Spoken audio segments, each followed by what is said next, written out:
খন্তেক পাছতে লখিমপুৰত উপস্থিত হ'বহি মুখ্যমন্ত্ৰী ডক্টৰ হিমন্ত বিশ্ব শৰ্মা ডাঙৰীয়া আৰু তেখেতে এই লভলীনা বৰগোহাঁই ক্ৰীড়াক্ষেত্ৰতে উপস্থিত হৈ লভলীনা বৰগোহাঁই ক্ৰীড়াক্ষেত্ৰৰ শুভ উদ্বোধন কৰিব আৰু ইয়াৰ পাছতে মুখ্যমন্ত্ৰী আত্মনিৰ্ভৰ অসম যি আঁচনি আছে সেই আঁচনিৰ তেওঁলোকে চেক বিতৰণ কৰিব আৰু কোনোৱে যদি ৭৫,০০০ টকাকৈ লাভ কৰিব, কোনোৱে ২ লাখ টকাকৈ লাভ কৰিব, যিহেতু তেওঁলোকৰ ব্যৱসায়সমূহ আগুৱাই নিয়াত যথেষ্ট সকাহ পাব। আৰু এই আমি পৰিৱেশ দেখাই যাবলৈ যত্ন কৰিছোঁ। সকলো এইদৰে উপস্থিত হোৱা পৰিলক্ষিত হৈছে। এয়া লখিমপুৰৰ পৰিৱেশ আমি দেখাইছোঁ। মুখ্যমন্ত্ৰীৰ আত্মনিৰ্ভৰ অসম অভিযানত এইদৰেই যুৱক যুৱতীসকলে যাতে স্বনিৰ্ভৰশীল হ'ব পাৰে, তেওঁলোকক আগবাঢ়ি যাবৰ বাবে এইদৰেই এক সকাহ দিবৰ বাবে এইদৰে তেওঁলোকে আঁচনি সংযোগ কৰিছে। আৰু আমি দেখাই যাবলৈ যত্ন কৰিছোঁ। ইয়াতে সকলো যুৱক যুৱতী প্ৰায় লখিমপুৰ আৰু ধেমাজিৰ প্ৰায় ৫,০০০ যুৱক যুৱতী ইয়াতে উপস্থিত হৈছে আৰু কথা পাতিবলৈ যত্ন কৰিম। মই ধেমাজি হয়। কি ব্যৱসায় কৰি আছে? মই এতিয়া ফিগাৰী মই 75,000 পাম, এতিয়ালৈকে পোৱা নাই, পাম বুলি আহিছোঁ আৰু ভালেই পাইছোঁ। বহুত ধন্যবাদ জনাইছোঁ মামাক। ধন্যবাদ জনাইছোঁ। এয়া আমি দেখাই যাবলৈ যত্ন কৰিছোঁ। মুখ্যমন্ত্ৰী আত্মনিৰ্ভৰ অভিযান 2.0ৰ প্ৰায় ৫,০০০ হিতাধিকাৰীক ইয়াতে আনুষ্ঠানিকভাৱে চেক বিতৰণ কৰিব। লখিমপুৰ আৰু ধেমাজিৰ প্ৰায় ৫,০০০ যুৱক যুৱতীক এই স্থানতে চেক বিতৰণ কৰিব আৰু সকলো যাতে স্বনিৰ্ভৰশীল হ'ব পাৰে তাৰে উদ্দেশ্যেৰে এই আঁচনিৰ চেক বিতৰণ কৰা হৈছে। আৰু আমি কথা পাতিবলৈ যত্ন কৰিম। বাইদেউ আপোনাৰ ওচৰলৈ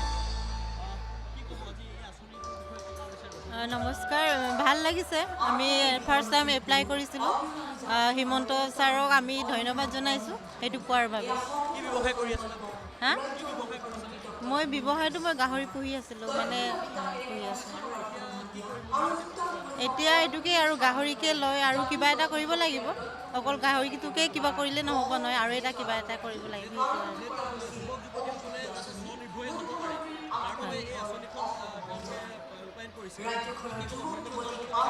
ধন্যবাদ জনাইছোঁ, সেইকাৰণে হিমন্ত ছাৰক ধন্যবাদ জনাইছোঁ।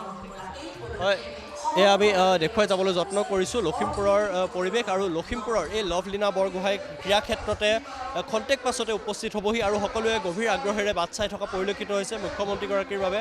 আৰু খন্তেক পাছতে তেখেত মুখ্যমন্ত্ৰীগৰাকী ইয়াতে উপস্থিত হ'ব আৰু সকলোৱে যুৱক যুৱতীসকলক চেক প্ৰদান কৰিব। ক'ৰ পৰা আহিছে? মাছখোৱাৰ পৰা, ধেমাজি মাছখোৱা হয়।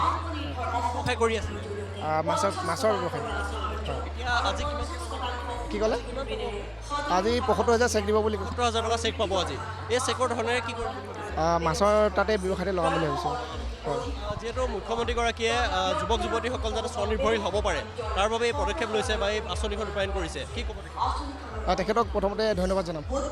এই আঁচনিৰ দ্বাৰা মানে বহুত নিবনুৱা যুৱক যুৱতী ভাল হ'ব আৰু আগবাঢ়িব পাৰিব। হয়, আগবাঢ়ি যাব পাৰিব। হয়, দেখাই যাবলৈ যত্ন কৰিছোঁ। ক'ৰ পৰা আহিছে? আমি আজাৰৰ পৰা আহিছোঁ। লখিমপুৰ আজাৰৰ পৰা আহিছোঁ।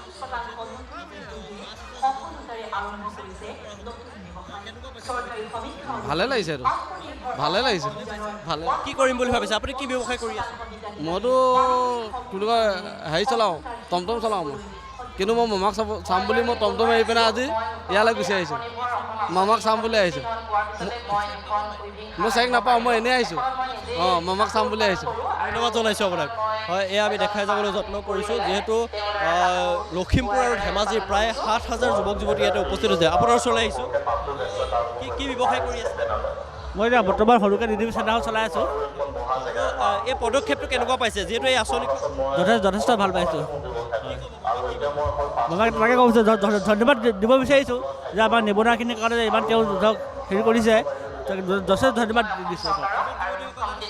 হয় হয় হয় হয়, মই ডিডিবি চেণ্টাৰ এতিয়া কিমান 75 দিব নেকি আজি? ৭৫,০০০ টকা চেক পাব আৰু সেই চেকৰ টকাৰে কি কৰিম বুলি ভাবিছে? দোকানখন অকণ মই উন্নত কৰিম বুলি ভাবিছোঁ। হয়, আৰু নতুন মেচিন দুটামান ল'ম আৰু মানে উন্নত কৰিম আৰু দোকানখন। ওচৰলৈ আহিছোঁ। বাইদেউ বিপুৰীয়াৰ পৰা আহিছোঁ। বিপুৰীয়া, হয় হয়।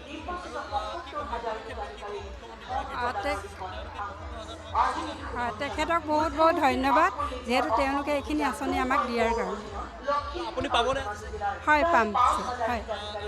কি ব্যৱসায় কৰি আছিলে আপুনি? মই পাৰ্লাৰ আছে মোৰ আৰু হয় হয় এতিয়া কি কৰিম বুলি ভাবিছে? পাৰ্লাৰে অলপ বেছি ডাঙৰকৈ বহলাই কৰিবৰ কাৰণে আমি এইখিনি এপ্লাই কৰিছোঁ।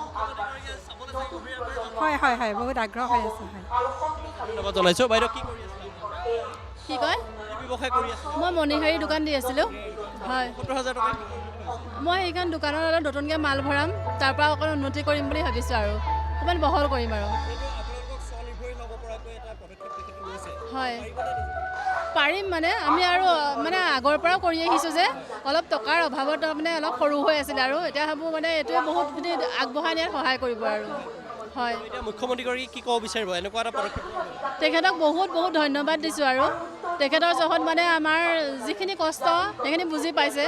ধৰক মানুহে বহুত টকাও নালাগে, অলপ টকা দি হ'লেও মানুহে মানে কিবা কিছুমান কৰিব পাৰে, মানুহে আগবাঢ়ি যাব পাৰে মানে জীৱনত, সেইটো মানে সহায় হৈছে আৰু আমাৰ কাৰণে। জনাইছোঁ। হয়, এইদৰে আমি কথা পাতিবলৈ যত্ন কৰিছোঁ আৰু আপোনাৰ ওচৰলৈ আহিছোঁ। ক'ৰ পৰা আহিছে? আমি বিপুৰীয়াৰ পৰা আহিছোঁ। হয়, মুখ্যমন্ত্ৰীগৰাকীৰ এই পদক্ষেপক কি ক'ব যিহেতু স্বনিৰ্ভৰ হোৱাৰ বাবে আপোনালোকক আমি মুখ্যমন্ত্ৰী এই চেগতে ধন্যবাদ জ্ঞাপন কৰিব বিচাৰিছোঁ, যিহেতুকে আমাৰ নিবনুৱাক ইমান সুবিধা দিয়াৰ বাবে আমি আনন্দিত, বহুত সুখী, মানে নিজকে হেপিনেছ কৰিছোঁ। হিমন্ত বিশ্ব শৰ্মা জিন্দাবাদ। কি ব্যৱসায় কৰি আছে?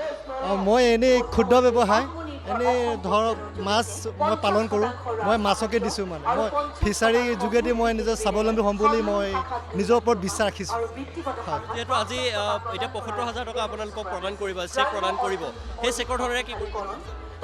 সেই চেকৰ যোগেদি মই মোৰ স্কিমৰ যোনবিলাক কামখিনি মই ফিচাৰীটো ভালকৈ আহল বহলকৈ ডাঙৰ কৰি ভৱিষ্যতে মৎস্য উৎপাদনৰ ক্ষেত্ৰত মই নিজকে স্বাৱলম্বী হ'ম বুলি ভাবিছোঁ। এইদৰে লখিমপুৰ আৰু ধেমাজিকে ধৰি প্ৰায় 5,000 যুৱক যুৱতীক এইদৰে ইয়াত উপস্থিত হৈছে আৰু সকলোৱে এইদৰে গভীৰ আগ্ৰহেৰে মুখ্যমন্ত্ৰীগৰাকীক চাবৰ বাবে অপেক্ষা কৰি থকা পৰিলক্ষিত হৈছে আৰু মুখ্যমন্ত্ৰীগৰাকীৰ বাবে অপেক্ষা কৰি থকা পৰিলক্ষিত হৈছে।